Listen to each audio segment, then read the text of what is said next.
Isang magandang araw po sa inyong lahat, mga minamahal kong mga magulang at mga kapatid sa Panginoon. Araw po ng Lunes ngayon at magsimula po sana ang ating linggo sa pamamagitan ng pag-aaral ng salita ng Diyos. Ipagpapatuloy natin ngayon sa Tinig ng Pag-asa ang ating pag-aaral sa Gospel of John. At nasa chapter 11 na po tayo ng ating pag-aaral. Ang pamagat po ngayon ng ating pong mensahe ay Raising Lazarus.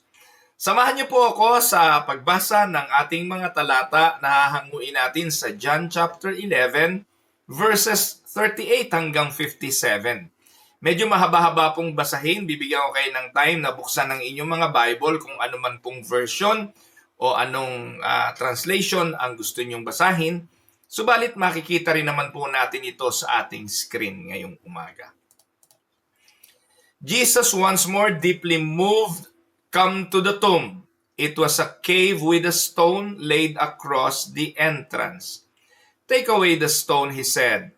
But Lord, said Martha, the sister of the dead man, by this time there is a bad odor, for he has been there 4 days. Then Jesus said, Did I not tell you that if you believe, you will see the glory of God? So they took away the stone. Then Jesus looked up and said, Father, I thank you that you have heard me. I knew that you always hear me, but I said this for the benefit of the people standing here, that they may believe that you sent me. When he had said this, Jesus called in a loud voice, Lazarus, come out. The dead man came out, his hands and feet wrapped with strips of linen, and a cloth around his face. Jesus said to them, Take off the grave clothes, and let him go.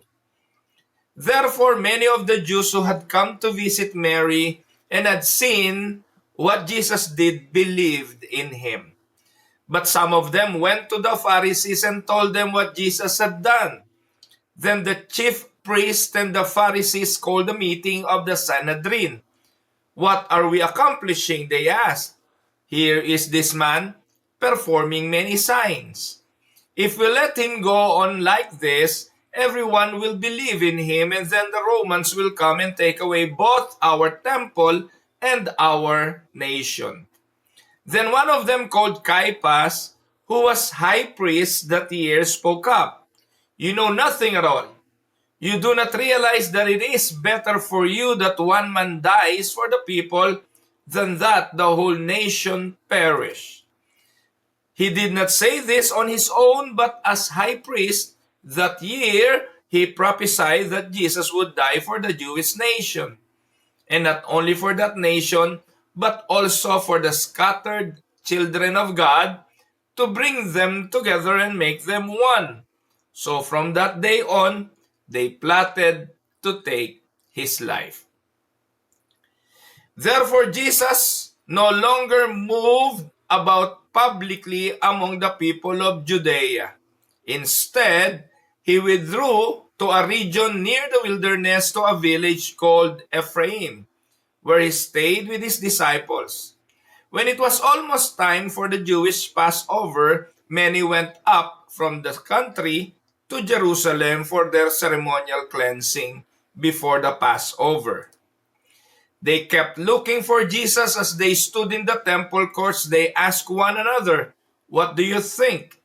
Isn't he coming to the festival at all? But the chief priests and the Pharisees had given orders that anyone who found out where Jesus was should report it so that they might arrest him. Pagpalain ng Panginoon ang pagkabasa at pagkadinig ng kanyang mga banal na salita na sa umagang ito'y ating pagbubulayan. Medyo mahaba-haba ang ating binasang mga talata, subalit nakapaloob po sa mga talatang ito ang napakagandang katotohanan ng atin pong pagbubulay-bulayan at pag-aaralan sa umagang ito. Mga minamahal kong mga kapatid, one of the greatest enemies of humanity is death. Isa po ito sa pinakamakapangyarihan na kaaway ng tao. Ayaw nating dadalaw ito. kinatatakutan nating pag-usapan ito. Kumakatok tayo sa kahoy kapag nababanggit natin ang katagang kamatayan. Iniiyakan ng marami ang pagdating nito. Kapag dumarating ito sa kaaway, minsan nagagalak din tayo. Pero kapag dumating ito sa mga taong malapit sa atin, devastating ang dulot nito, matinding kapighatian. At ayaw natin na isa man sa mahal natin sa buhay o maging sa ating mga sarili ay darating sa punto na haharap na sa kamatayan. This is one of the greatest enemies of humanity. No matter how wealthy a person may be, death will come. No matter how intelligent a person may be, death comes.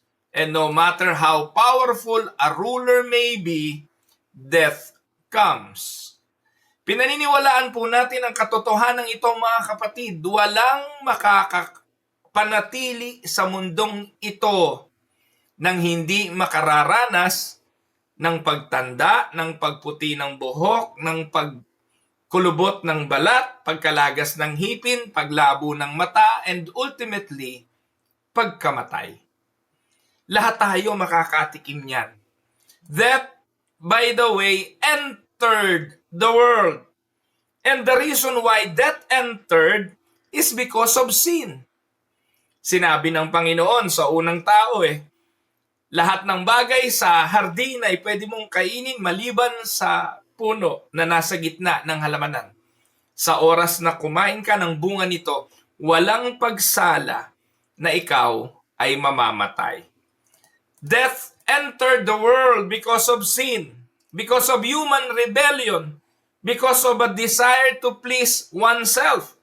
Romans 5:12 says, therefore, just as sin came into the world through one man, and death through sin, and so death spread to all men, because all sinned.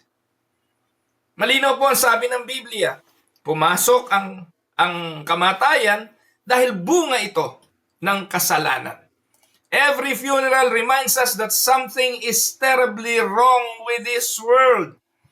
Bawat taong namamatay, pagbabayad sa pagsuway at sa kasalanan dahil ito ay bunga ng pagkakasala ng tao.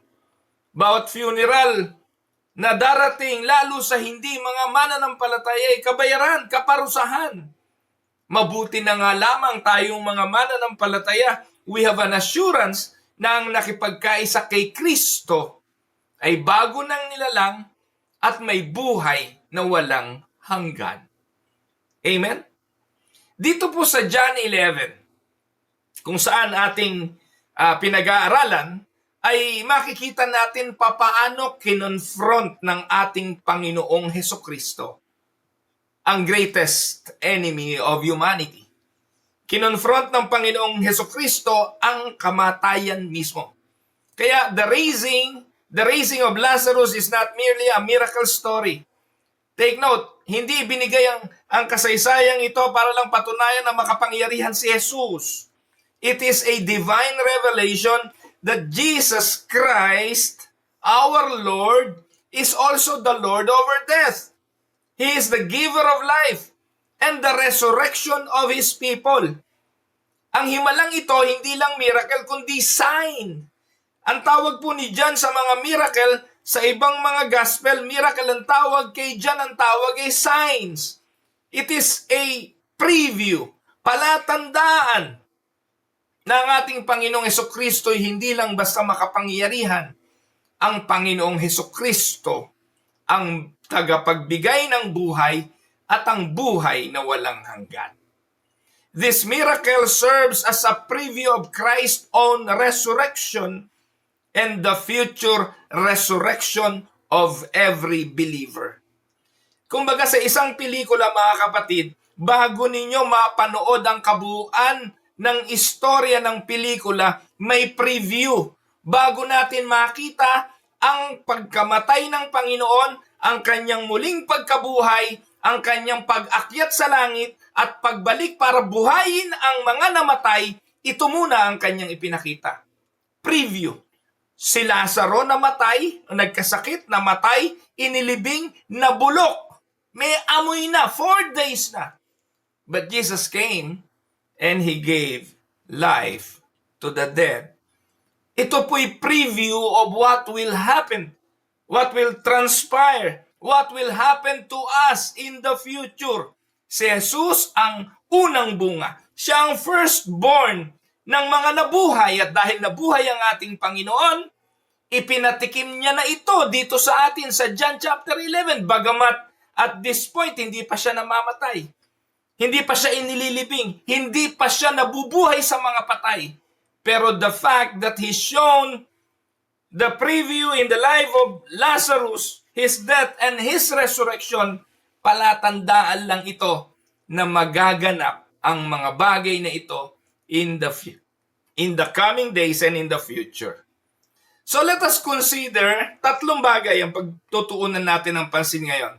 3 glorious truths from the passage. So ano-ano yung mga bagay na gustong ipakita ng pagbuhay ng Panginoon kay Lazarus? Una, Christ has power over death. Pinatunayan ng encounter na ito ng Panginoon kay Lazaro ang kanyang kapangyarihan sa kamatayan. If you are going to read verses 38 to 44, nabasa na naman natin kanina yan, iisa-isahin ko na lamang po, i-exegete natin ang mga bagay na mahalagang nakasulat sa mga talatang yan, at unahin natin yung verse 38. Ang sabi sa verse 38, ayon sa talata, Jesus approaches the tomb. Sa verse 38, Jesus once more, deeply moved, came to the tomb. The word that was used is came to the tomb. It was a cave with a stone laid across the entrance. So anong ipinakikita rito, mga kapatid? Kung si Jesus sa unang himala, listen, the first miracle, the first sign was in Cana of Galilee, John chapter 2. Ano pong nakita natin sa John chapter 2? Si Jesus nakikisaya. Si Jesus dumadalaw sa mga okasyon ng buhay. Si Jesus uma-attend sa iba't ibang mga karanasan. Sa John chapter 2, kasalan yon sa Cana ng Galilea. In-invite si Jesus at ang kanyang mga disciple, umattend si Jesus. Dito sa pagkakataong ito, mga kapatid, Jesus addressed one of the common circumstances of the life of every human. Common kasi lahat naman ng bahay namamatayan. Tama po ba? Lahat po ng tahanan nakakaranas ng paglisan ng mahal sa buhay. At dito, sa tahanan ni Maria at ni Marta, merong nangganap na kamatayan. And Jesus, once more deeply moved, He came to the tomb. Ang mensahe, Jesus is not indifferent to human suffering. Kung dumadalo siya sa mga masasayang sandali ng buhay, na siyang tuwan-tuwa tayo, pag masaya tayo, this is the day that the Lord has made. Kapag may celebration, this is the day that the Lord has made. Kapag may kasalan, this is the day that the Lord has made. Kapag may bagong silang na sanggol, this is the day that the Lord has made. Kapag may celebration ng birthday, this is the day that the Lord has made. Bagong trabaho, lahat ng magagandang bagay, lahat ng masasayang sandali, ang tawag natin, this is the day that the Lord has made. Ang tanong, paano pag namatayan? Paano pag may lumisan? Paano pag meron ng sa oras na ito'y naghihingalo? Pwede pa rin ba natin kantahin, this is the day that the Lord has made? Yes, maaaring masakit. At maaaring sabihin yung kaipokritohan naman, naghihingalo asawa ko, tapos sabihin ko, this is the day that the Lord has made. Let us rejoice and be glad in it. Pero mga kapatid, bilang mga mananampalataya, ang sabi po ni Pablo sa unang Korinto 10:31, anuman ang inyong ginagawa, kumakain man kayo o umiinom, gawin nyo ito sa ikaluluwalhati ng Diyos. Ano po ang chief end ng tao? Ano po yung purpose ng ating pagkakalikha? The purpose of our existence is to give God the glory and to enjoy Him forever. At binabanggit ko ito para patunayan sa atin ngayong umaga na ang Panginoong Jesucristo evident, present sa bawat kasaysayan ng buhay. Hindi lang sa mga masasaya, maging sa mga kabigatan. Jesus is not indifferent to human suffering. Jesus sees the pain that death causes. He sees the brokenness of this fallen world. Kaya nga yung word na ginamit, Jesus deeply moved. Once more, deeply moved. Yung word na once more, ibig sabihin, paulit-ulit siya na namumove sa kabigatan ng ating mga pinagdadaanan. Sa mababaw na Tagalog, nababagbag ang kanyang damdamin. The phrase deeply moved carries the idea of righteous indignation. Nandun yung pagkabagbag, nandun yung pagkagalit. Jesus is angry at the devastation brought by sin. And the consequences of sin is death. Galit ang Diyos sa kasalanan. Amen? Dahil ang kasalanan, nagdudulot ng kamatayan. That was never part of God's original creation. Hindi kasali sa nilikha ng Diyos ang kamatayan. Pwedeng huwag mamatay ang tao if human choose the tree of life. Hindi sila mamamatay. But human choose to die because human chose sin. Death is an enemy. Sabi ni Pablo sa 1 Corinthians 15:26, the last enemy to be destroyed is death. At napagtagumpayan na yan ng ating Panginoong Yesus. Amen po ba? So sa ating kasaysayan ngayon, ano ginawa ni Jesus? He approaches the tomb. And then, noong nandun na siya sa tomb, the stone is removed. Nag-utos ang Panginoon, ang utos niya, take away the stone. Eh kung ako nandun, Lord, kung may gagawin kang himala, ikaw na rin magtanggal ng bato. Pero bakit inyutos pa niyang tanggalin ang bato? Di ba kaya ni Jesus na tanggalin yung bato? He can. But listen to this. Most of the time, kumikilos ang kapangyarihan ng Diyos sa pamamagitan din ng kapangyarihan ng tao. Amen? If God will give you the medicine, yung pag-inom ng medicine, sinasaka lang din sa iyo. Amen po ba? But this time, yung mga bagay na trivial, yung mga bagay na kaya nating gawin, ipinapagawa sa atin yan. Pero may mga hangganan ng kaya nating gawin. May mga bagay na hindi natin kaya at siya ang may sagot nun.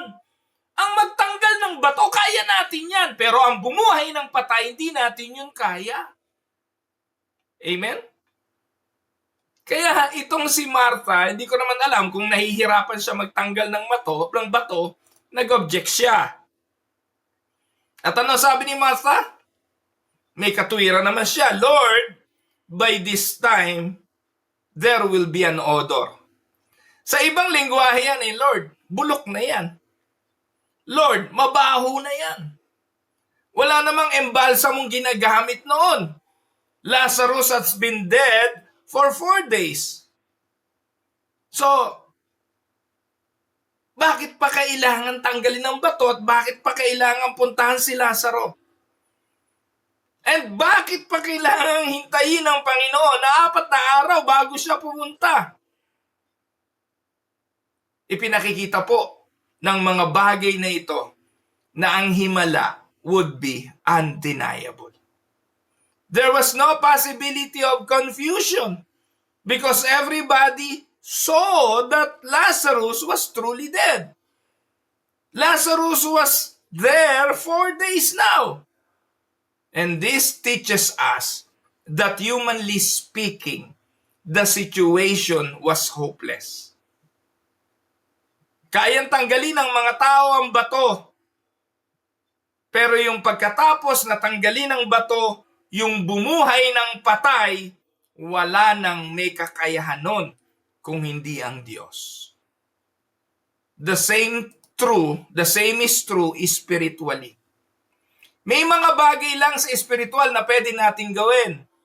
Pwede tayong magdasal spiritually, pwede tayong umawit spiritually, pwede tayong magbigay spiritually, gumawa ng mabubuting bagay spiritually, pero ang sabi ng Biblia, Ephesians 2:1, as for you, you were dead in your transgressions and sins. Dead people cannot revive themselves. Amen? Dead sinners cannot save themselves. Salvation requires divine intervention. Pagkilos lang ng Diyos ang kailangan at ang pwede para mangyari ang bagay na yan. Ano sumunod na nangyari? Una, Christ has power over death. Pumunta siya sa tomb.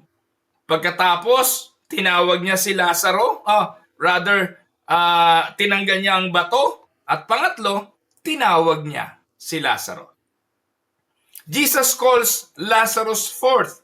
Verse 43, when he had said this, Jesus called on a loud voice, Lazarus, come out. With a single command, hindi dalawa, hindi tatlo. Hindi siya bumilang ng, mabuhay ka Lazaro, 1, 2, 3, wala. With a single command, life enters a dead body. When life enters the dead body, the heart begins beating. Yun ang unang palatandaan. The lung begin breathing. The eyes open. The dead man walks out. Those were the signs of life. Ang unang tinitingnan kung buhay pa, kung nakapikit na ba. Titingnan yung mata. Titingnan ang pulso. Titingnan kung humihinga pa. Yan ang mga palatandaan. And this is a sovereign power.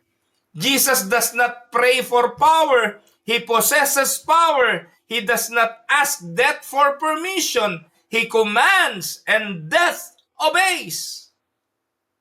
The voice that created the universe now summons a dead man from the grave. Amen? Mga kapatid, imagine niyo standing in a cemetery and commanding every grave to open. No human could do that.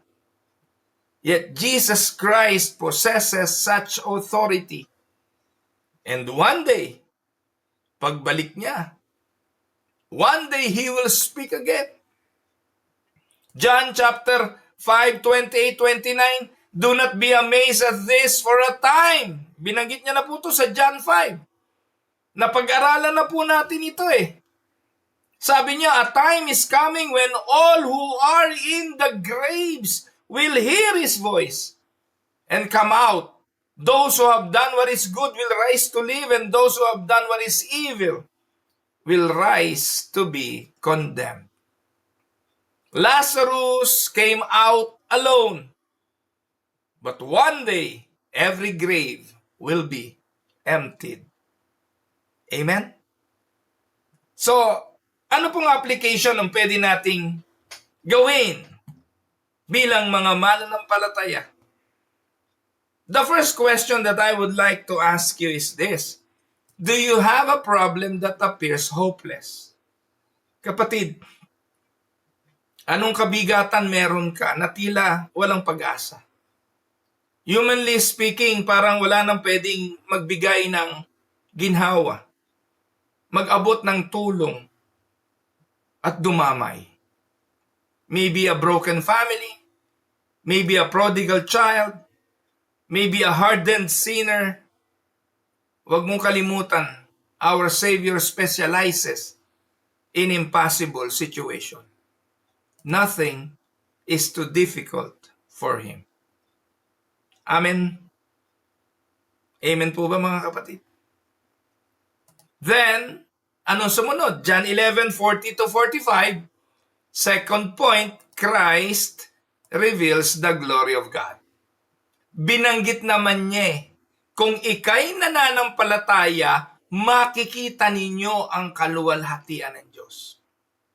Kaya nga po sa verse 40, ano sabi ni Jesus?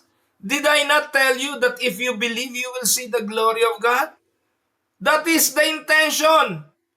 For people to see the glory of God by raising Lazarus. That is the purpose of the miracle. Anong purpose?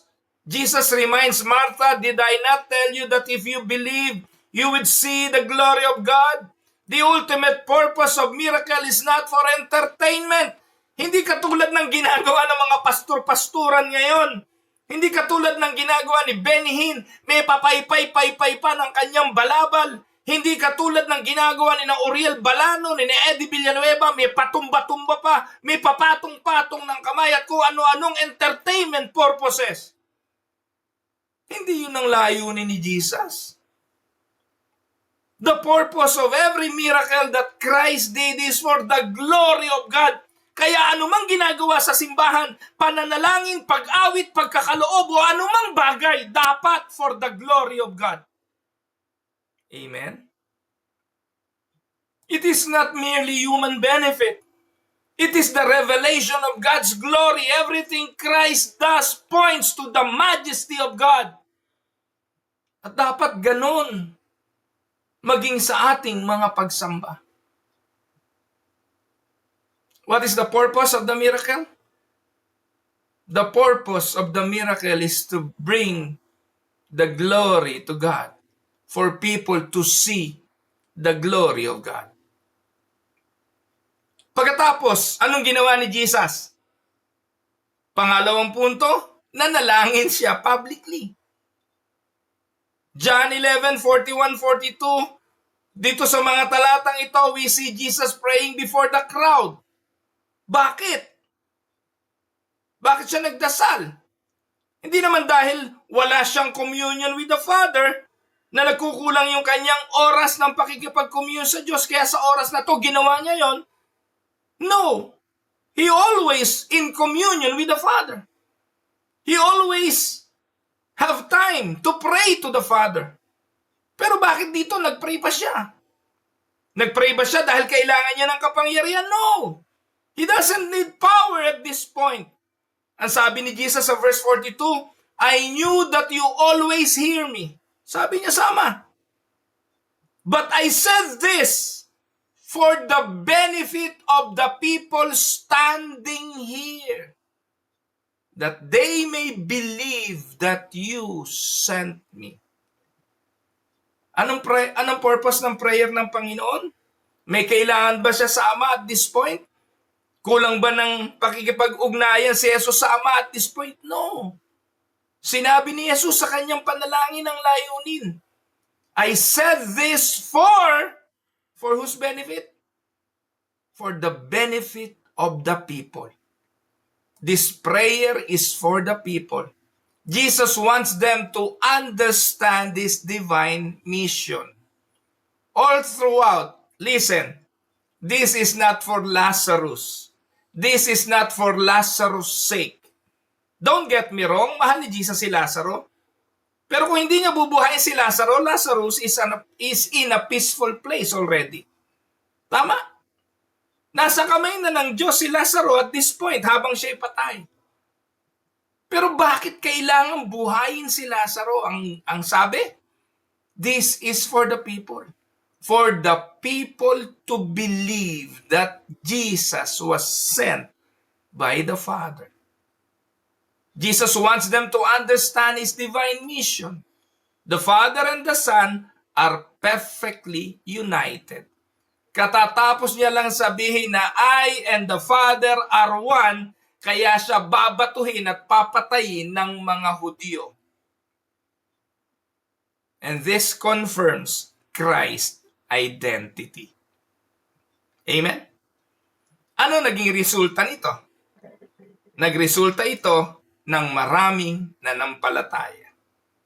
John 11:45, therefore, many of the Jews who had come to visit Mary and had seen what Jesus did believed in him. This is the intended response. The intended response, faith.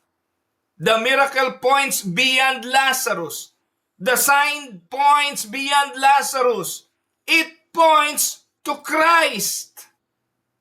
The greatest miracle is not Lazarus lived again. The greatest miracle is that sinners come to saving faith. Tandaan ninyo, lahat ng himala, ginagamit lang yung illustration or instrument para ituro tayo kay Kristong tagapagligtas. Amen? Faith itself is a gift of God. The same power that raised Lazarus physically raises sinners spiritually. Makinig kayo. Hindi maibabangon si Lazarus na patay. Hindi rin maibabangon ang kaluluwang patay sa kanilang mga sarili. Tanging sa kapangyarihan ng tinig ng Panginoong Hesus at sa kapangyarihan ng tinig ng Santong Espiritu, mabubuhay ang ating patay na kaluluwa o espiritu. Ephesians 2:45, but because of His great love for us, God, who is rich in mercy, made us alive with Christ, even when we were dead in transgression. It is by grace you have been saved. Pakinggan natin, because of His great love for us, God, who is rich in mercy. Ano ginawa? Made us alive with Christ. Kailan? When we were dead in transgressions. Kung buhay naman pala at nasa kasalanan, ba't kailangan pang buhay? Kayong mga naniniwala, hindi naman tayo totally patay. Mga kapatid, ay ang talata Bakit pa bubuhay ng isang taong buhay naman pala? At ang sabi ng talata, we were made alive with Christ when we were dead in transgressions.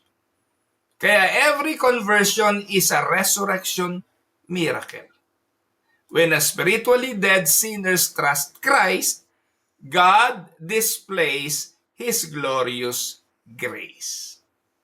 Amen, mga kapatid. Tandaan, a doctor may revive a patient whose heart has stopped. Defibrillator lang kailangan dun O yung kinakardiac arrest. But take note, no doctor can raise a dead man for 4 days. Yung nanay ko po, nung dinala namin sa hospital, kinardiac arrest. Ilang beses po yun. Bumalik yung pintig ng puso, marahil because of the machine. Pero, hindi na rin po siya nabuhay.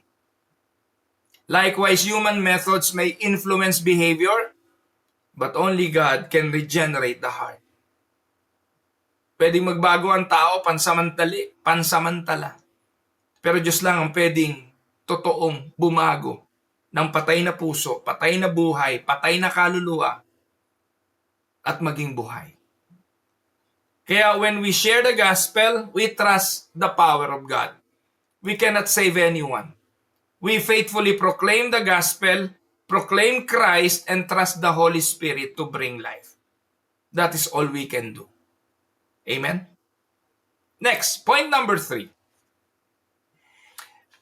Ang tagumpay ng Panginoong Jesucristo, ng kanyang himala, will always brings opposition.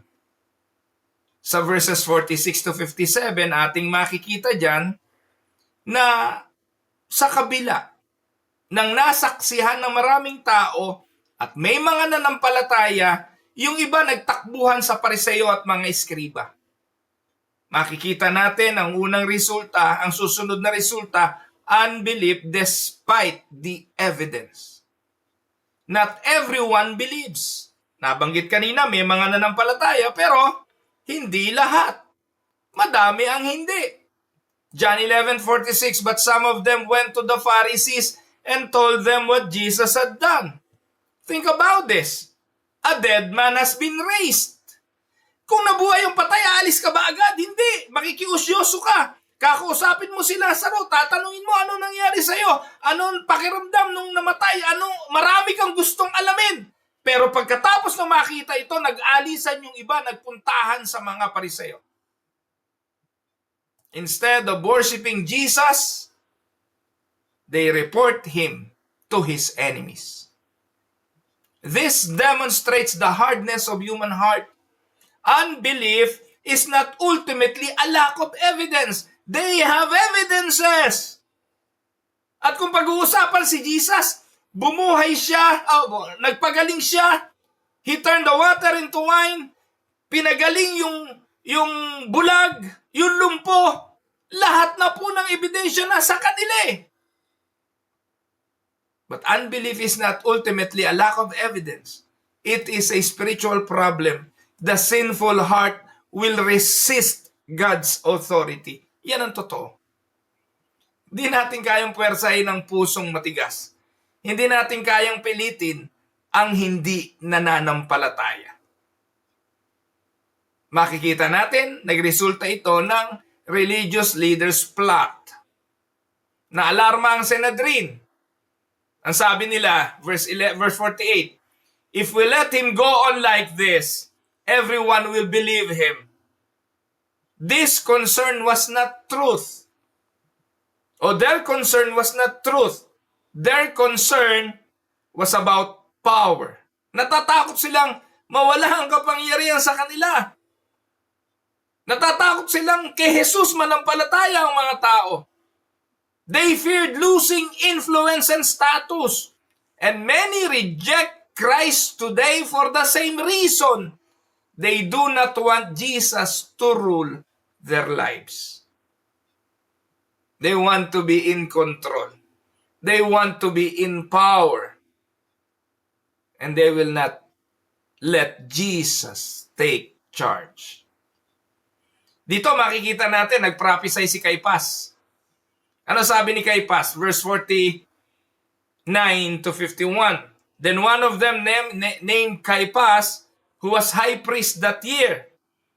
No. So ano sabi niya? Caiaphas intended political convenience para wag na lang masyadong mahirap. He want political convenience, but God intended something greater. Ano sabi ni John? Jesus would die for the nation. Without realizing it, Caiaphas prophesied the gospel. Christ would indeed die for his people, but not merely for Israel. Jesus would gather God's elect from every time, every tribe, every nation, and every language. Sabi ni Caiaphas, then one of them named Caiaphas, who was high priest that year, spoke. You know nothing at all. Verse 50. You do not realize that it is better for you that one man dies for the people than that the whole nation perish. He did not say this on his own, but as a high priest that year, he prophesied that Jesus would die for the Jewish nation. This passage beautifully reveals God's sovereignty. Even the enemies of Christ unknowingly fulfill God's eternal decree. The cross was not an accident. It was God's decree from eternity past. Sabi nga po sa Aklat ng Mga Gawa 2:23, this man was handed over to you by God's deliberate plan and foreknowledge. And you, with the help of wicked men, put him to death by nailing him to the cross. Can you imagine? Even the wicked men fulfilled the plan of God. The handing of Jesus to the evil men, to the Romans, was part of God's eternal decree. Amen? So the same miracle that raised Lazarus also set in motion the events leading to Christ's crucifixion. Lazarus came out of the tomb so that Jesus would soon go into one. Yet Jesus entered the grave willingly to save his people. Amen? Now, makikita natin ang susunod na point, ang greater resurrection. There is an important difference between Lazarus and Jesus. Lazarus was raised temporarily. Eventually, mamamatay din naman siya. But Christ rose again, never to die again. Again? Amen? Romans 6:9, for we know that since Christ was raised from the dead, he cannot die again. Death no longer has mastery over him. Death no longer has dominion over him. Mga kapatid, Lazarus points us to the greater resurrection of Jesus. And Christ guarantees the resurrection not only of Lazarus, but all those who believe. Amen? Now, let's go for some practical application. 1, trust in Christ in hopeless situation. Sa kawalang pag-asa kay Jesus magtiwala. Lazarus was dead 4 days. Humanly speaking, there was no hope. Yet Christ intervened. So do not underestimate the power of God. Amen? 2, remember that salvation is God's work. Just as Lazarus could not raise himself, sinners cannot save themselves. Salvation is entirely by grace. Therefore, all glory belongs to God. 3, live with confidence in the resurrection. Para sa mga mananampalataya, death is not the end. Christ has conquered the grave. The tomb is not our final destination. 4, do not be surprised by opposition. The miracle produced both faith and hostility. Ang himala ng buhay, ang pagbabagong naganap sa bawat isa sa atin, maaaring paniwalaan ng iba, maaaring pagtawanan ng iba. Maaaring para sa iba, totoo, para sa iba, kasinungalingan. Faithful ministry will often receive mixed responses. But let us continue proclaiming Christ regardless. Amen? Panghuli, worship the Savior who died for His people. Sambahin natin ang tagapagligtas na namatay para sa kanyang bayan. The raising of Lazarus points directly to the cross. Jesus gave His life so that we might live. The Good Shepherd laid down His life for the sheep. Amen? John 11 is not ultimately about Lazarus. Nabanggit ko na to. John 11 is about Jesus.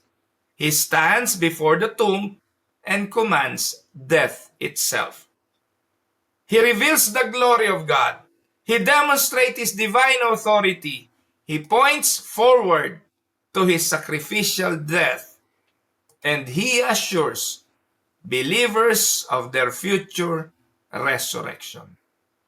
Mga minamahal kong mga kapatid, the same voice that called Lazarus from the grave will one day call every believer from the dust of the earth. Therefore, do not fear death. Trust Jesus, rest in His finished work, and look forward for the resurrection. Jesus declares, I am the resurrection and the life.